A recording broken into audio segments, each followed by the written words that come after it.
India's number 1 varicose veins hospitals ఐబీసీను సంప్రదించండి. మీ నొప్పి లేని ప్రయాణాన్ని ప్రారంభించండి. ప్రస్తుతం మనతో పాటు లైవ్ కాల్లో అందుబాటులో ఉన్నారు జై భారత్ పార్టీ వ్యవస్థాపక అధ్యక్షులు మాజీ సిబిఐ జేడి లక్ష్మీనారాయణ గారు. ఒక్కసారి ఆయనతో మాట్లాడదాం. రష్యా ఉక్రెయిన్ యుద్ధంపై ఆయన ఏం చెప్తారో చూద్దాం. సార్ నమస్తే అండి. నమస్తే నిరుపమ్ గారు. సార్, చాలా కాలంగా జరుగుతోంది రష్యాకి ఉక్రెయిన్కి మధ్యన యుద్ధం. అది పతాక స్థాయికి చివరి స్థాయికి చేరింది అనుకోవచ్చా? నిన్న వాళ్ళ బేస్ క్యాంపుల మీద ఉక్రెయిన్ దాడి చేసిన తర్వాత పుతిన్ చాలా సీరియస్గా ఉన్నారు.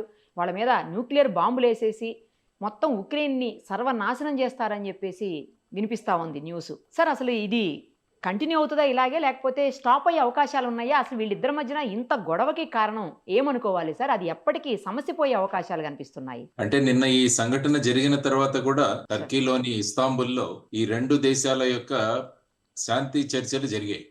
ఓకే. ఒకరికొకరు శాంతి ఒప్పందాలు ఎలా చేసుకోవాలన్న నోట్స్ కూడా వాళ్ళు ఎక్స్చేంజ్ చేసుకున్నారని మనకు తెలిసిన విషయం. ఓకే. యాక్చువల్ గా ముందు రోజు చూస్తే మీకు ఆపరేషన్ స్పైడర్ వెబ్ అన్న పేరుతో సుమారుగా 18 సంవత్సరాల ముందు నుంచి వీళ్ళు చేస్తున్న ప్లానింగ్ ఇది. ఉక్రెయిన్ వాళ్ళు చేస్తున్న ప్లానింగ్. సుమారుగా 117 డ్రోన్లను ఉపయోగించి వారు 41 రష్యన్ ఎయిర్ క్రాఫ్ట్లను, తర్వాత 34% రష్యన్ క్రూయిజ్ మిసైల్స్ క్యారియర్స్ అన్నిటిని కూడా హిట్ చేశారు వీళ్ళు. యాక్చువల్ గా మీరు ఇది చూసుకుంటే 1941వ సంవత్సరంలో జపాన్ వాళ్ళు అమెరికా మీద పెరల్ హార్బర్ అటాక్ అన్నది ఒకటి చేశారు. ఐ థింక్ డిసెంబర్ లో అనుకుంటా, డిసెంబర్ 8 తారీఖు అనుకుంటా 1941లో. అప్పుడు ఇంకా అమెరికా రెండవ ప్రపంచ యుద్ధంలో డైరెక్ట్ గా పాల్గొనలేదు. దాని తర్వాత ఈ సంఘటన తర్వాత ఏమైందంటే అమెరికా వీళ్ళు అలైడ్ ఫోర్సెస్ తో కలిసి వాళ్ళు ఈ రెండవ ప్రపంచ యుద్ధంలో పాల్గొనడం జరిగింది. కాబట్టి నిన్న మీరు టీవీలో ఎక్కడ చూసినా కూడా ఈ ఆపరేషన్ స్పైడర్ వెబ్ అన్నది మరొక పెరల్ హార్బర్ కాబోతోందా అన్నట్టుగా మాట్లాడారు. అవును సార్. పెరల్ హార్బర్ లో చూస్తే చాలా మంది చనిపోయారు. అప్పుడు సివిలియన్స్ కావచ్చు, అమెరికన్ సైన్యం కావచ్చు, తర్వాత చాలా నష్టం కలిగింది. ఆ తర్వాత మీరు చూస్తే వాళ్ళు 1945వ సంవత్సరంలో ఆగస్టు 6 మరియు 9 ఈ 2 తారీఖుల్లో లిటిల్ మ్యాన్ ఫ్యాట్ బాయ్ అని 2 న్యూక్లియర్ వెపన్స్ హిరోషిమా నాగసాకి మీద ప్రయోగించడం జరిగింది. దానిలో సుమారుగా 2,50,000 మంది చనిపోవడం జరిగింది ఆ ఇన్సిడెంట్ తర్వాత. మీరు మొత్తం ప్రపంచంలో తీసుకుంటే ఇప్పటి వరకు న్యూక్లియర్ వెపన్స్ వాడింది కేవలం హిరోషిమా నాగసాకి మీదే. ఆ తర్వాత ఇప్పటికి వరకు ఎక్కడా కూడా ఈ ప్రయోగాలు జరగలేదు. ఆ తరువాత అనేక దేశాలు ఈ న్యూక్లియర్ వెపన్స్ అన్నవి తీసుకురావడం వల్ల చైనా కావచ్చు, రష్యా కావచ్చు, ఫ్రాన్స్ కావచ్చు, తర్వాత వచ్చేసి 1974వ సంవత్సరంలో భారతదేశం, 1998వ సంవత్సరంలో పాకిస్తాన్. సో ఈ విధంగా అనేక దేశాలు ఈ న్యూక్లియర్ వెపన్స్ అన్నవి తయారు చేయడం మొదలుపెట్టి న్యూక్లియర్ వెపన్స్ నేషన్స్ అని అవన్నీ కూడా ముందుకొచ్చాయి. సో ఆ తరువాత ఈ విధమైన పరిస్థితుల్లో అందరూ ఎక్స్పెక్ట్ చేసింది ఏంటంటే ఈసారి పుటిన్ గారు ఖచ్చితంగా ఈ న్యూక్లియర్ వెపన్స్ అన్నది వాడే అవకాశం ఉంది అన్నది సాధారణంగా మీడియాలో జరుగుతున్న చర్చ. యాక్చువల్ గా మీరు చూసుకుంటే సుమారుగా ఈ యుద్ధం 3 సంవత్సరాల నుంచి జరుగుతుంది ఉక్రెయిన్కి, రష్యాకి. కానీ అందరూ కూడా ఈ యుద్ధం ముగిసిపోవాలని, ఇంక్లూడింగ్ మన ప్రధానమంత్రి నరేంద్ర మోడీ గారు కూడా ఈ యుద్ధం ముగిసిపోవాలి అని చెప్పేసి చాలా మీడియేషన్స్ కూడా చేశారు. ఇప్పుడు లేటెస్ట్ గా టర్కీ వాళ్ళు అంటున్నారు కావాలంటే అమెరికా, రష్యా మరియు యుక్రెయిన్ యొక్క శాంతి చర్చలు మేము జరుపుతాము ఎక్కడైనా టర్కీలో అని చెప్పి వాళ్ళు కూడా ముందుకు రావడం జరిగింది.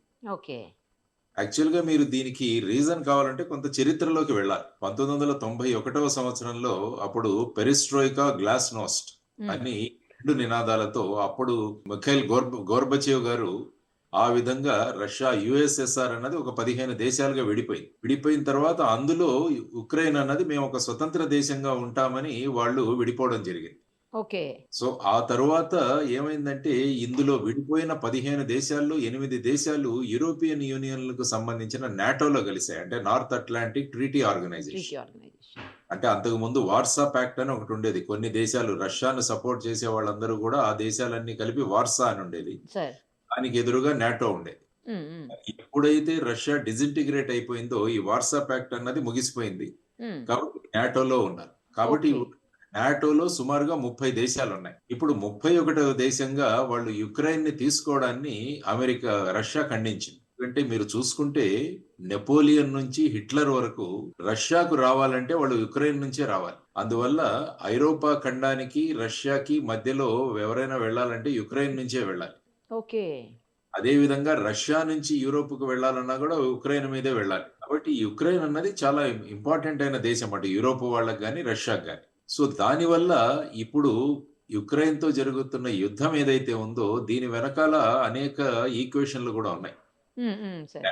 మీరు యాక్చువల్‌గా చూసుకుంటే 1991 సంవత్సరంలో ఈ విధంగా విడిపోయిన తర్వాత ఉక్రెయిన్ దగ్గర చాలా న్యూక్లియర్ వెపన్స్, న్యూక్లియర్ ఇన్‌స్టాలేషన్స్ ఉండిపోయాయి. రష్యాలో భాగంగా అక్కడ పెట్టున్నారు. కానీ అప్పుడు 1994లో ఏమైందంటే వీళ్ళు వాలంటరీగా వాళ్ళ దగ్గరున్న న్యూక్లియర్ వెపన్స్ అన్ని సరెండర్ చేసేసారు. సార్. సో ఆ విధంగా యుక్రెయిన్ అన్నది న్యూక్లియర్ వెపన్ లేని దేశంగా మనం మాట్లాడుకోవచ్చు. ఆ తరువాత ఏంటంటే 2016వ సంవత్సరం మీరు ఒకసారి చూస్తే అక్కడ క్రిమియా అన్న ఒక ప్రాంతాన్ని రష్యన్ వాళ్ళు అక్కడ ఆక్యుపై చేసుకున్నారు. ఆ తరువాత డోన్స్టెక్ అని తర్వాత లిగున్స్కాక్ అని ఒక 2 ప్రాంతాలలో రష్యన్ వాళ్ళు చాలా ఎక్కువ మంది ఉంటే వాళ్లకు పీస్ కీపింగ్ ఫోర్సెస్ అన్న రూపంలో రష్యన్ సైన్యం అక్కడ ప్రవేశపెట్టి ఈ 2 ప్రాంతాలని కూడా రష్యన్ ఆధీనంలోకి తీసుకున్నారు. దీన్ని ప్రపంచ దేశాలు నిరసించాయి. ఈ విధంగా చేయడం సబబు కాదు అని మన రష్యా వాళ్ళకి చెప్పడం జరిగింది. కానీ రష్యా వాళ్ళు మేము విత్‌డ్రా చేసుకుంటున్నాము అన్న ఉద్దేశంతో ఆ ప్రాంతాల్లో ఇంకా కూడా స్వతంత్ర దేశాలుగానే ఉన్నాయి. సో అప్పుడు ఏమైందంటే అమెరికా తర్వాత యూరోపియన్ దేశాలు ఈ విధంగా ఇది ప్రమాదకరమైనదని చెబుతూ అప్పుడు ఈ రష్యాని ఎలాగైనా మనం నియంత్రించాలి అన్న ధోరణిలో ఉన్నప్పుడు మళ్ళా ఉక్రెయిన్‌కి వచ్చినా కూడా మొదట్లో యుక్రేనియన్ ప్రెసిడెంట్ ఒకాయన రష్యన్‌కు సపోర్ట్‌గా ఉండేవారు. ఆ తర్వాత అక్కడ పెద్ద గొడవలు జరిగి ఆ తర్వాత ఆ ప్రెసిడెంట్‌ను తీసివేసి యూరోపియన్ దేశాలకు మద్దతుగా ఉండే ఒక ప్రెసిడెంట్‌ను అక్కడ రావడం జరిగింది. దానితో అతను నేను యూరోపియన్ నేషన్స్‌తో ఉంటాను. యూరోపియన్ యూనియన్ ఈయూతో ఉంటాను. తర్వాత నాటోలో చేరతానని ఆయన చెప్పడం జరిగింది. దానికి ఎందుకంటే యుక్రెయిన్‌లో చాలా మంది మా రష్యన్‌లు ఉన్నారు. కాబట్టి మీరు నాటోలో వెళ్ళడానికి వీల్లేదు అని రష్యన్ ఆంక్షలు పెట్టింది. ఓకే. ఓకే. యాక్చువల్‌గా మీరు చూసుకుంటే రష్యన్ వాళ్ళు రష్యా ఈ దేశాన్ని తమ దేశంతో మద్దతుగా ఉండడానికి అనేకమైన వాళ్ళకు ఈ విధమైన మేము గ్యాస్ చాలా తక్కువ రేట్‌లో ఇస్తాము. మీకు ఆర్థికంగా సహాయం చేస్తాం. ఇలాంటివన్నీ కూడా చాలా విధంగా ప్రయత్నించారు. ఓకే. అయినా లొంగ తీసుకోవడానికి సార్. ఆ! అయినా కూడా అక్కడి ప్రజలు తర్వాత వాళ్ళ ప్రెసిడెంట్ వీరందరూ కూడా ఇక్కడికి వెళ్ళడం జరిగింది. ఆ తర్వాత ఇప్పుడున్న జెలెన్స్కీ రావడం జరిగింది ప్రెసిడెంట్. సో ఈ విధమైన పరిస్థితులలో నాటో అన్నది ఏమవుతుందంటే అది యూరోపియన్ యూనియన్ కి తర్వాత అమెరికాకు వాళ్ళు మద్దతుగా ఉన్న దేశాల యొక్క కూటమి. వాళ్ళు గనక ఉక్రెయిన్ ని వాళ్ళ దాంట్లో ఒక భాగస్వాములుగా చేసుకుంటే ఇక రష్యాకు పక్కలో బల్లెం లాగానే. అందువల్ల రష్యా ఎటువంటి పరిస్థితుల్లో ఈ ఉక్రెయిన్ అన్నది నాటోలో ఉండకూడదు అన్న దీంట్లో ఈ యుద్ధం ఏదైతే ఉందో ఇప్పుడు జరుగుతోంది ప్రస్తుతానికి. ఆ తరువాత యూరోపియన్ దేశాలు అమెరికా కూడా ఉక్రెయిన్ కి ఎందుకు సపోర్ట్ చేస్తున్నాయి అంటే బేసిక్ రష్యా మీద వాళ్ళ ఆధిపత్యం ఉండడానికి. ఆ తర్వాత అమెరికా ఏమైందంటే యూరోపియన్ యూనియన్ క్రమంగా అమెరికాకు దూరం అవుతున్నప్పుడు ఈ ఉక్రెయిన్ యొక్క సమస్యను పట్టుకొని మళ్ళా ఈ దేశాలన్నీ కూడా అమెరికాకు దగ్గరగా అయ్యేటట్టు అమెరికా ప్రయత్నాలు చేస్తారు. ఓకే. సో ఈ విధమైన జియో పాలిటిక్స్ తో ఈ విధంగా 3 సంవత్సరాలు యుద్ధం కొనసాగుతుంది. ఎందుకంటే ఉక్రెయిన్ అన్న దేశం రష్యా మీద ఈ విధంగా 3 సంవత్సరాలు ఈ విధంగా యుద్ధం చేయడం అంటే వాళ్ళ స్వబలం మీద చాలా కష్టం. అదే కదా సార్. ఈ ఈ దేశాలన్నీ కూడా వారికి ఫ్రాన్స్ గాని, జర్మనీ గాని వీరందరూ కూడా మద్దతు ఇస్తున్నారు కాబట్టి వారు ఈ విధంగా ముందుకెళ్తున్నారు. నేటో యొక్క ప్రభావం ఇంకా పెంచాలి అన్నది ముఖ్యంగా వాళ్ళు చూస్తున్న ఇందులో భాగంగా ఇక ఆల్మోస్ట్ ట్రంప్ కూడా చాలా ప్రయత్నాలు చేశారు. ఓకే. ఈ 2 దేశాల మధ్య శాంతి నెలకొల్పాలని. ఆ తర్వాత మన పోప్ ఆయన చనిపోయినప్పుడు అక్కడికి వెళ్లారు. వాటికన్‌కి వెళ్లారు. ఎవరు మన డొనాల్డ్ ట్రంప్ గారు. సార్. ఆ సమయంలో కూడా వీరిద్దరికి మధ్య చర్చలు జరిగాయి. ఎవరి మధ్య ఈ ఉక్రెయిన్ ప్రెసిడెంట్. ఆ తర్వాత ఆయన అక్కడికి కూడా వెళ్ళాడు. అమెరికా కూడా వెళ్ళాడు. జెలెన్స్కీ అమెరికా కూడా వెళ్ళడం జరిగింది. అప్పుడు ఆ ప్రెస్ బ్రీఫింగ్ లో జెలెన్స్కీ కొద్దిగా గట్టిగా మాట్లాడడం జరిగింది. అంటే అమెరికా అధీనంలో మేము ఎట్లా ఉంటాము, అమెరికా యొక్క ఈ విధమైన పెత్తనం చెలాయించడానికి వీల్లేదు, ఆ విధంగా మాట్లాడాడు ఆయన. ఆ తర్వాత ఈ మధ్యలో మళ్ళా రష్యన్ ఉక్రెయిన్ మధ్య మేము ఇది శాంతి సంబంధాలు పెడతా అని ట్రంప్ గారు చాలా ప్లాట్ఫామ్స్ లో మాట్లాడాడు. ఆ తర్వాత దానికి పుతిన్ ఒప్పుకోవడంతో పుతిన్ ఏదో వేరే రకంగా ప్రవర్తిస్తున్నాడని ఆయన మీద ఒక విచిత్రమైన కామెంట్లు కూడా చేశాడు. ఓకే.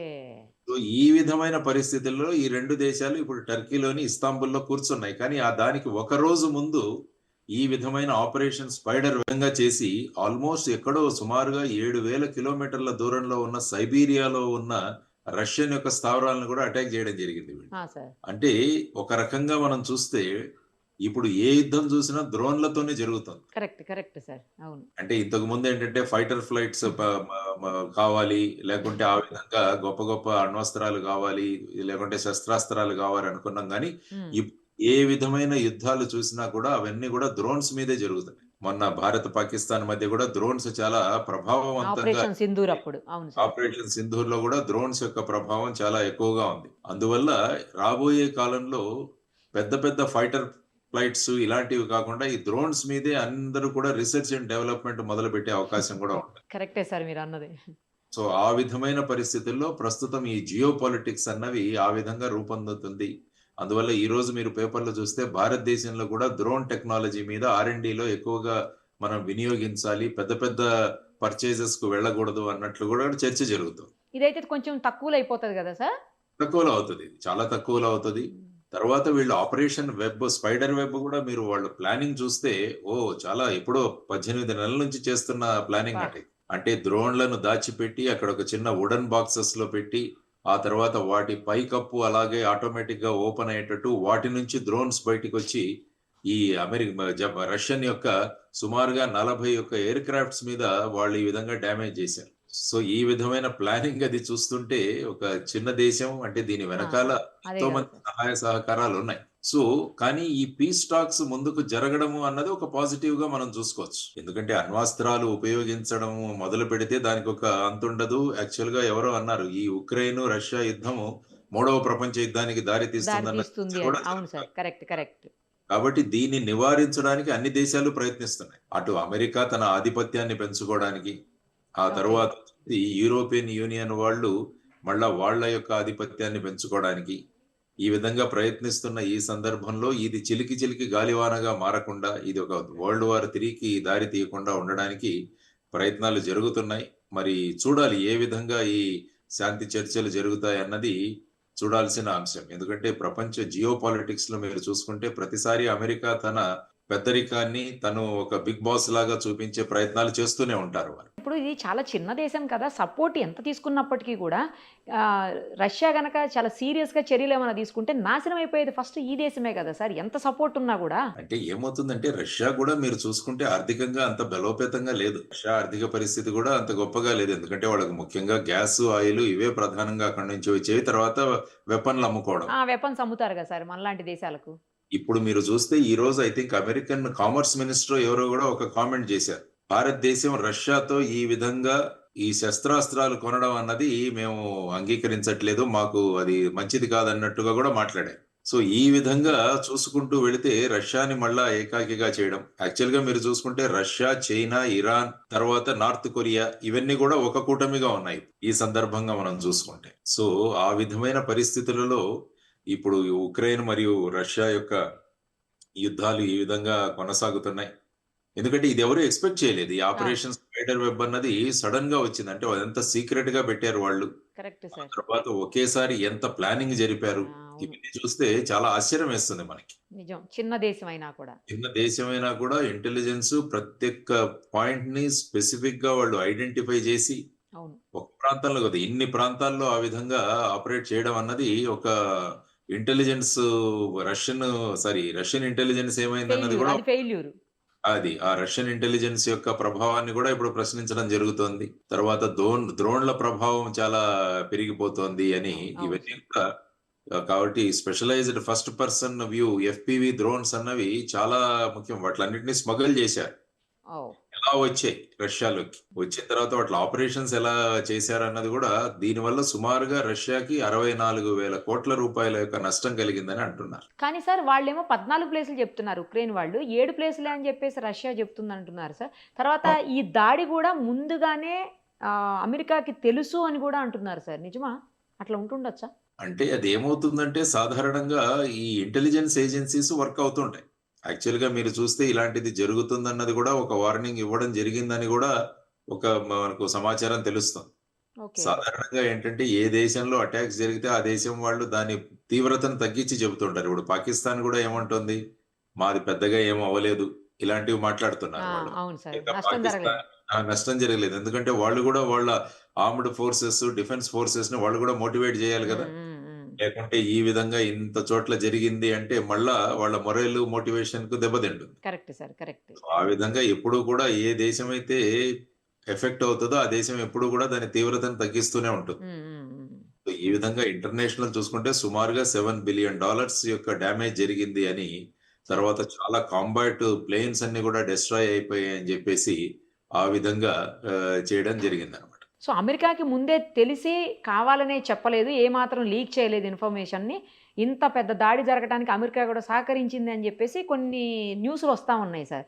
నిజంగా అలాంటిదే జరుగుతుండొచ్చా సార్? తెలిసినా కూడా చెప్పకుండా ఉండే అవసరం ఉంటుందంటారా అమెరికాకి? ఒకవేళ రష్యా పవర్‌ని లేతే రష్యాని వెనకబడేసేందుకు ఏమన్నా ఇట్లాంటి కుట్ర జరిగుండొచ్చా సార్?